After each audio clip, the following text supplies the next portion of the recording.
Hello everybody, this is Paco3D.art and we are here to talk about pivot points. And what's a pivot point? Just to give you a bit of a warning, teaching about pivot points and teaching about snapping is kind of interesting because it's either you teach about snapping or you teach about pivot points, but which one to teach first? And it makes sense to teach about snapping first because we need to know how to snap things with a pivot point. However, you snap things with pivot points. It's a bit weird, but make sure that you do the lesson beforehand, the snapping lesson, because otherwise there's going to be a few things here that it's not going to make sense. You're going to be like, what is he using? Is he using snapping for this or for that? Why is he using that? So just do the previous lesson, lesson number 6, before we continue. So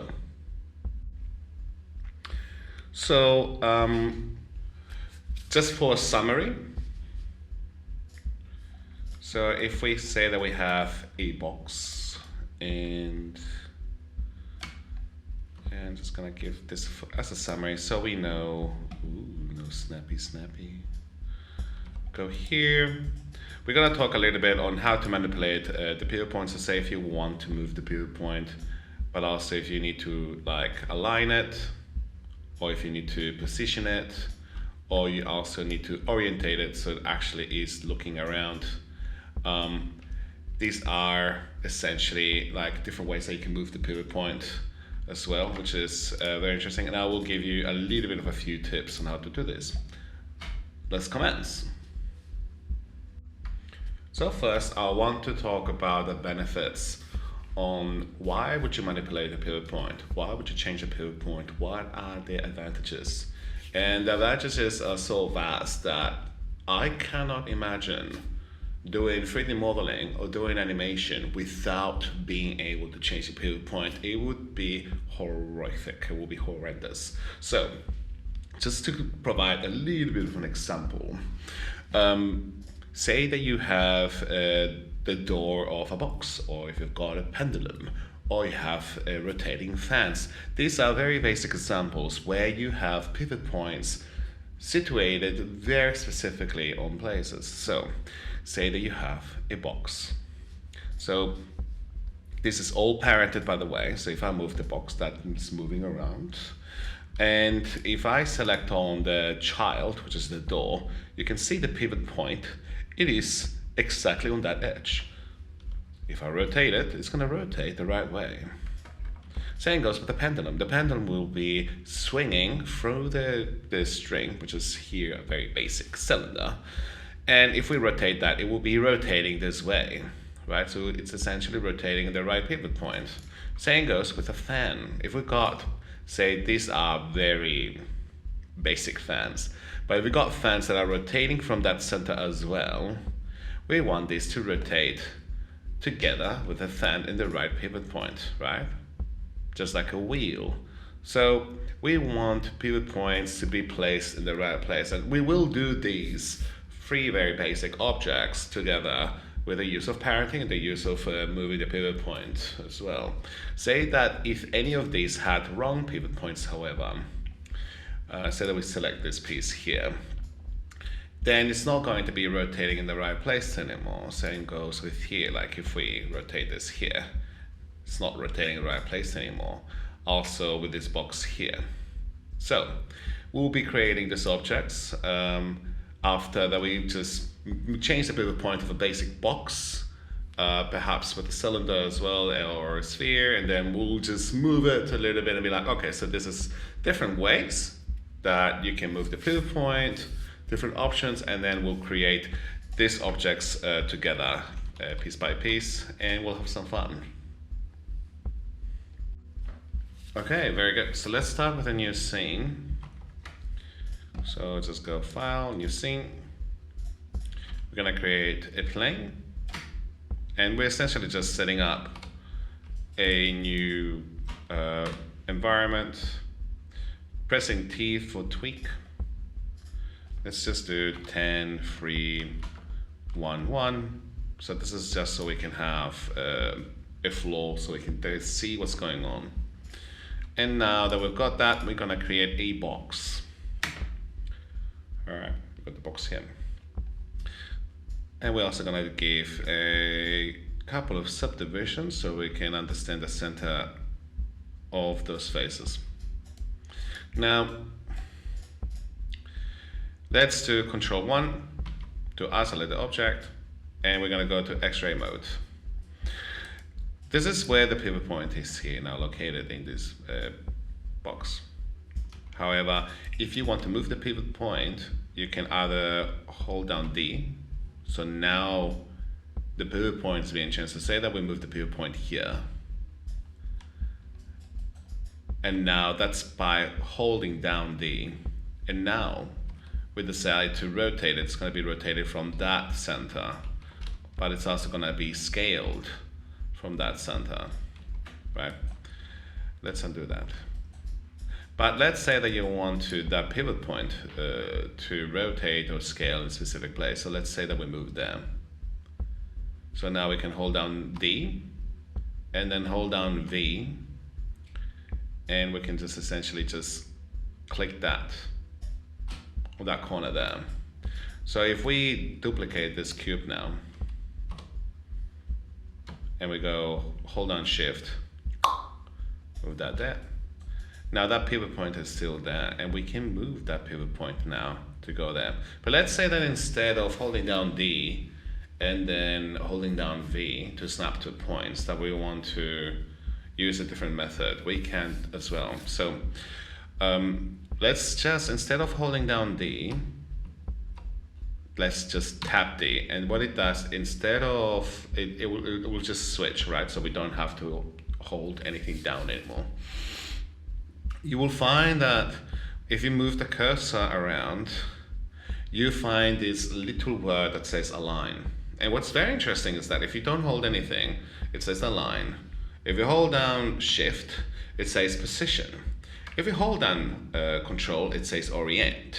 If you hold down Alt, nothing happens, however. But if you hold down Control and Shift, it says aim X. So we're gonna explore these different options. What do they do, and what do they do with the pivot point? Because it's like using snapping without having to use snapping. It's a little bit more friendly. So let's say that we want to move that pivot point here. So you can hold down Control, or in this case, sorry, Shift, and then you click at it once, and it will teleport to that. So you can just move anywhere around here, and it will just position to wherever the cursor is. But if you click on that point, it will teleport there now, right? And now once you let go D, so you don't press D anymore, and that you know when you're moving people, when you've got that yellow dot, remove the yellow dot. Now you can hold down V to move to points or snap to points, and now you can snap here. Let's do some scale. So what's very interesting is that scale will scale on that same orientation as well. So now if I move like this, beautiful. Let's take out X-ray so we can see a little bit better what's happening there. And now if I rotate from there, it's gonna be rotating from that same point as well, okay? So I want you to pause this video, and I want you to do this. I want you to create a box. I want you to move the box to that position. So what I'm gonna do here is I'm gonna reset that. And I'm gonna also move that pivot point in the bottom there. So I'm just gonna go hold D, Shift, and click at that position there once in the middle, right? And just to be sure, I'm gonna select on this guy here, and oh, it's got all the scale already reset. Very good. And I'm gonna parent this cube on here. So now if I move this, it's gonna be moved with it. And I'm gonna snap this in the center there. Okay. Now if I take away the isolation, now we got this cube sitting perfectly on the plane. All right, so this is the first exercise that you have to do. And pause it, come back, and we'll do the next one, which is the pendulum. Alrighty, okie so hopefully you've got the box now done. Let's move to the next exercise. So we're gonna be doing the pendulum. Let's do a little bit of tidy up. So I'm just gonna call this floor underscore geo, and then I'm gonna call this box door geo, and I call this box geo. Right, and I'm gonna move this now out of the way. I'm gonna hold down X to snap to the grid so it's nice in place. And now we're gonna do the pendulum.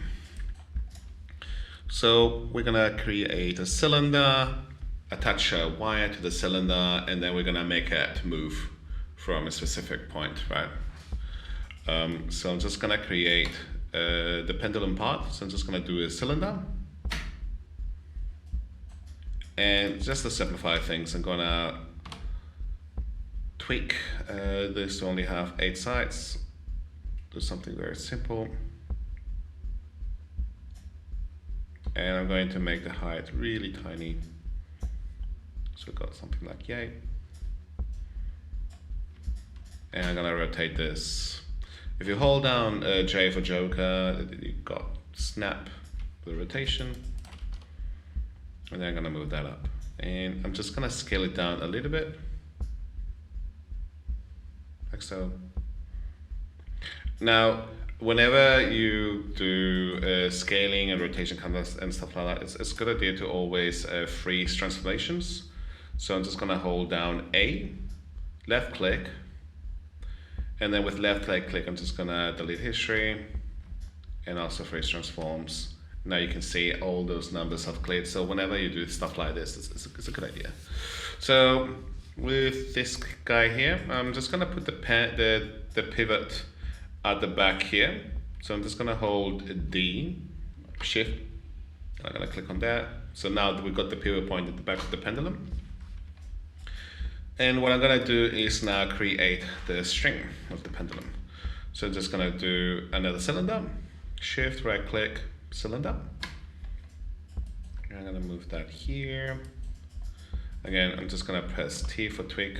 I'm gonna do 8 sides as well. I'm gonna make the height a little bit longer.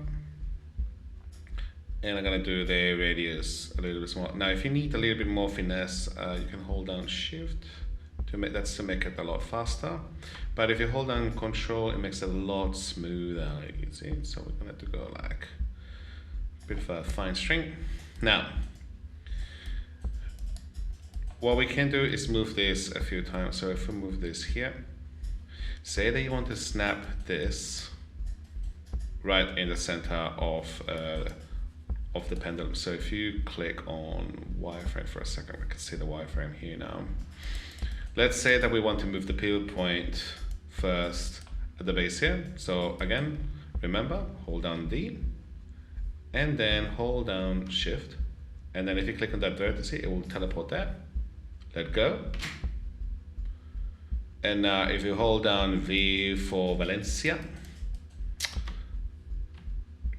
now we can snap that there. Boom. And now we got that string independently, like it can be here or it can be there. And that's a very nice way to have the pivot point. Okay, so it doesn't really matter which way you want to do, right? But now that we've put the pivot point down, you will realize that if we rotate it, it's rotating from there. And we don't want this. We want this to be rotating from that point here. So let's do a little bit of organizing. Call this pendulum, pendulum underscore geo, and then string underscore geo. Let's put that pendulum inside of that string. Okay. And what we're gonna do is move the pivot point now to the top here. So we go Shift, D, Shift, click here once in that point. And now if we rotate this, it's gonna rotate in the right place. Okay, very straightforward, nothing too crazy. I'm gonna give you a little bit of time to do this, and next we're gonna do the fan with the boxes. All right, let's do a fan, a rotating fan. So we're just gonna move this pendulum. Hopefully you've already done him. And then we're gonna do this fan. Let's put it here, whatever. What we're gonna do is now the fan, right? And now this one is gonna be a little bit more complicated than the rest. Let's say, and just gonna create a very basic cylinder. Yeah. And I'm gonna do this into 6 sides. So I've pressed tweak, 6 sides, like so. And now I'm just gonna do the scale to change the height a little bit. So we've got the fan there, the base of the fan.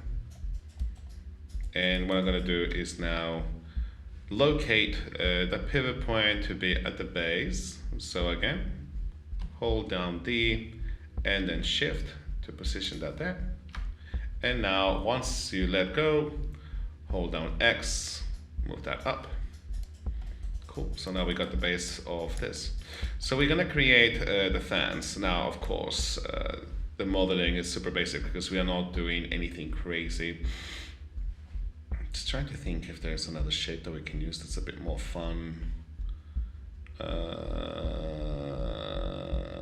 We could do a prism, actually. Sure, let's do a prism. Actually, you know what? No, let's do a box. Go box, cube. Put that up, and we're just gonna scale him out this way, and then a little bit this way. Okay. It's very interesting that the scale here is not changing with this. Very interesting.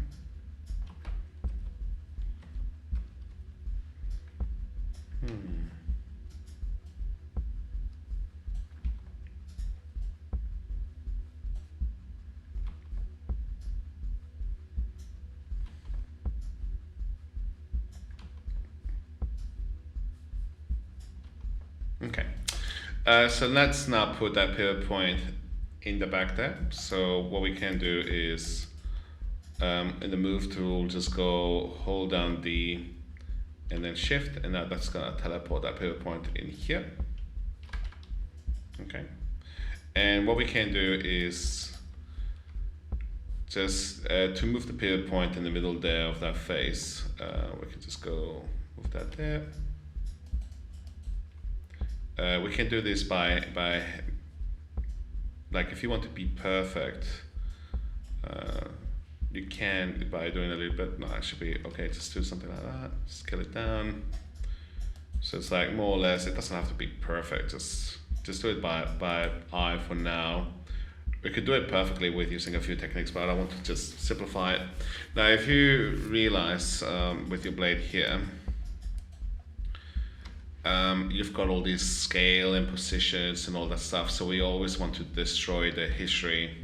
So delete the history. So just go hold down A, left click, delete history. So you don't have that again.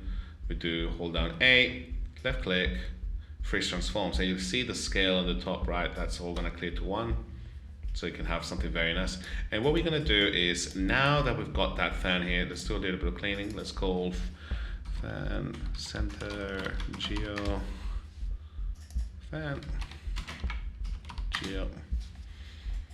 Now we're gonna change the pivot point to be here. So we're just gonna go shift D, move that there. All right. And what we're gonna do next is, now if you change the pivot point, it's gonna be rotating from this, but we want 6 blades. So we're going to duplicate it. So you can duplicate it just doing this a few times, right? But what's gonna happen is it's not going to be snapping at the right places. So what we're gonna do is go to rotate, hold down shift, and then hold down J together. And now that's gonna snap to the angle of 15. Okay, do that once. And then you can do this a few times, like do it again, do it again. However, there is a trick that I want to show you that you're gonna love. You're gonna be like, oh my god, that's amazing. How did you do that? And I'll be like, it's gonna be so good. So let's say that instead of doing that, you are very lazy and you're like, you know what, there's a better way of doing this. So if when you duplicate it the first time, by holding down Shift and J and you go like this, there is a command called duplicate special. That's after you duplicate it the first time. If you go edit, duplicate special with transform, duplicate with transform, sorry, it's Shift D. What it does, it remembers how you moved it the last time, and then it will duplicate it over and over again. So let's say that you've got this pendulum and you duplicate it once like that, and then you hold down Shift D. It's gonna go boom, boom, boom, boom, boom, boom, boom, boom, boom, boom. It's gonna just go crazy. And you can do the same with the fan. You can just go selecting this fan and be like Shift D, yo. And now it's not gonna do it because I did the plane. So delete that. Let's do Shift J with the rotate. Shift J. And now Shift D. Boom, boom, boom, boom. Voila. And now that's how we got those fans rotating exactly in that place. If we put all that fan geo in here, select those guys, and then the daddy, we can press P for Paco. And now if we rotate this, it's gonna rotate all together. Okay. One thing that I did not cover with the whole, because I think that's enough. You don't need to, I think we can wrap this class very soon. But I did not cover a few things. So whenever you say that you have the sphere and you want to change the pivot point, if you hold down D, you know how you got a line there. If you hold down the left button, it just follows that, but then, you know, it's also really, really nice how you just have the position, and then you have the orient, which is orientating all the different things. But then if you hold down Ctrl and Shift, that's to aim, right? And so there's different reasons why you would change the orientation of the pivot point and stuff. It's a bit more complex. There's no real reason, like, most importantly is that you change the pivot point with the position at first. And so you can do modeling stuff like this. That you also understand if you double click here, you have this button here and you can change the pivot point in here with options 2. And also if you want for the pivot point to be baked, this is the last thing. You can go edit and then bake. Okay. Bake pivot point, sorry, modify and then bake pivot, and here it is. Now, the next video we're gonna go with the exercise. And I want you to, with what you've learned, just have a bit of fun with moving the pieces, okay? So we're gonna call it, you know, fun exercise moving objects or something like that. And yeah, let's have a bit of fun. Very good. So for the next video, we are going to essentially learn everything that we have learned in the first 7 lessons. And so what we're going to do is we're going to create a little soldier, but we're also going to be doing a little bit of moving exercises just to get comfortable. Let's think about it this way. If a tennis player learns how to serve, they're going to be doing 100 serves, right? And we're going to open the project and we're going to do a little bit of movement with the boxes, put the boxes into place. And then later that we're going to do the soldier, put the soldier together with the colors, and then we can do a little bit more fun with actual modeling. Well done, and remember to subscribe, remember to like the video, remember to share it, and if you got any questions or anything that you'd like to say, feel free to put a comment up and I'll make sure that I read it. Anyways, I'll see you guys soon.